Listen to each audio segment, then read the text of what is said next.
welcome to Waterhounds. Today we are going to discuss the water news that is in the papers these days. Out of the thousands of news articles, a high percentage of news articles across the world and locally are about water. You can see this every day. Mexico and the United States fighting over the water.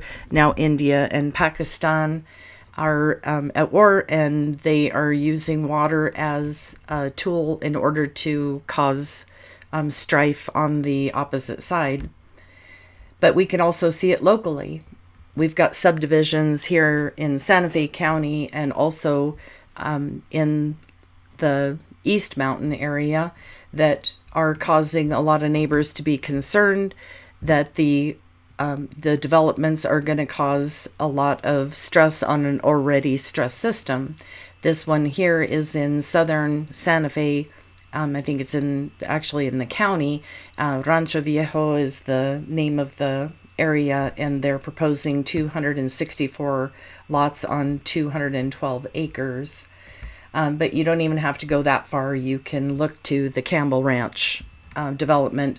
They've been trying to develop this since the late 1990s, as you can see by this timeline of events on MPAC website. MPAC is a group that formed in order to protect the resources of the East Mountains, and the development has been changed through time, and they're asking to get some zoning changes through Edgewood. So, because I think Edgewood has annexed this area, which means extra tax base for Edgewood, of course, if they were to develop this. But the people who live next to the Campbell Ranch are worried that it's going to impair their existing water rights. So it's just like with any development. If you're the seller, you make it sound really golden and how beautiful this project is going to be. And they are proposing up to 4,000 dwelling units on 75 acres, according to their website. So that would cause concern to any neighboring communities. So they have tried several times to get water right applications through the Office of the State Engineer.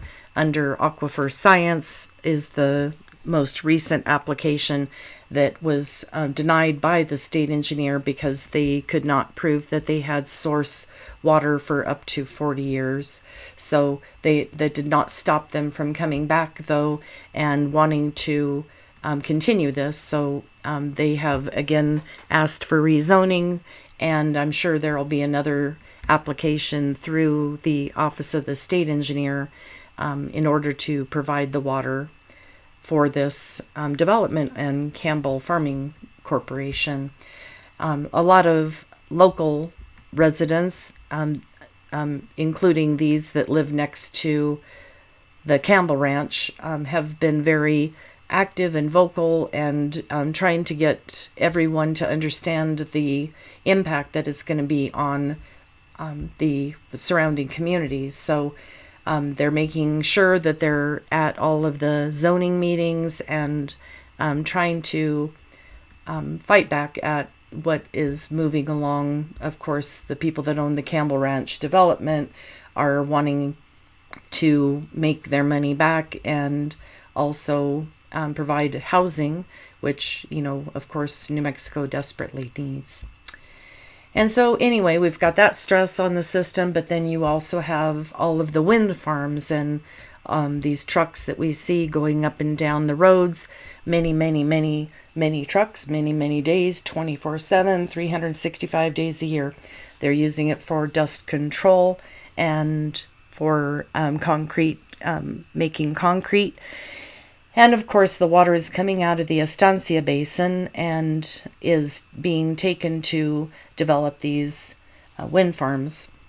So there was a story earlier in 2024 because the people had called Larry Barker because they were wanting to know what was going on with this water.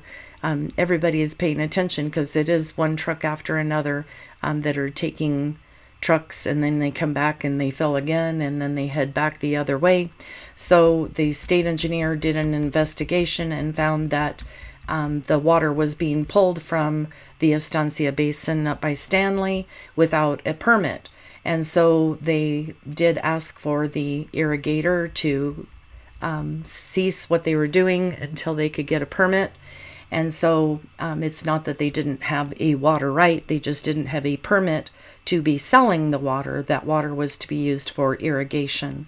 So we have a lot of distrust because people are doing things without a permit.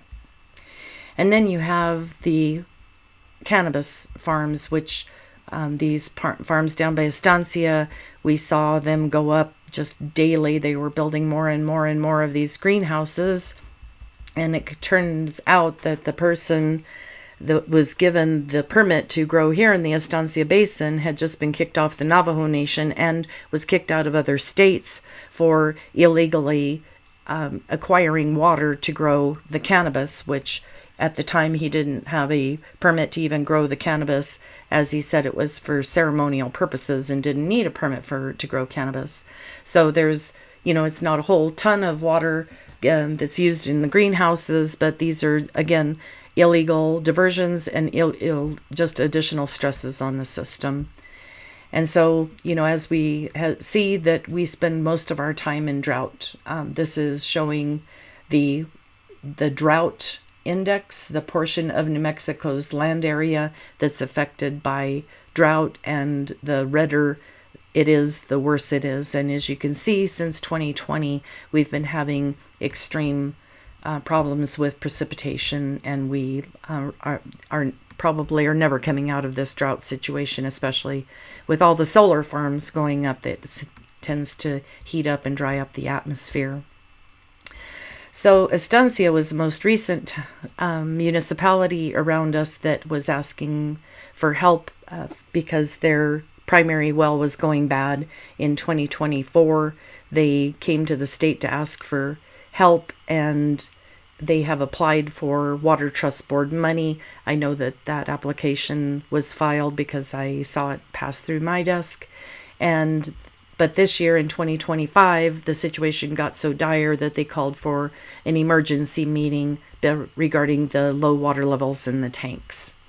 And so they've been asking area residents to conserve, and the problems are ongoing. If you have not been by, the lake is almost dry. They are not refilling it. So we've got Schwebach Farms, which decided not to grow this year and have moved to the Rio Grande Basin to work for another farmer. So one by one, the farmers are starting to give up because you have to go deeper every time you drill a well, and it just gets more and more expensive. And so again, we've got water issues. We know that we've got water issues. We're not alone in the world. We're just kind of at the forefront of what it feels like to be impacted by a lack of water. So we should be proud of ourselves. We've existed our entire lives like this, but this is our future. So anyway, if you want to hear more about this kind of news, and even in the other fronts such as produced water, again, you can email me at waterhounds@gmail.com. Again, thanks again for watching, and have a great day.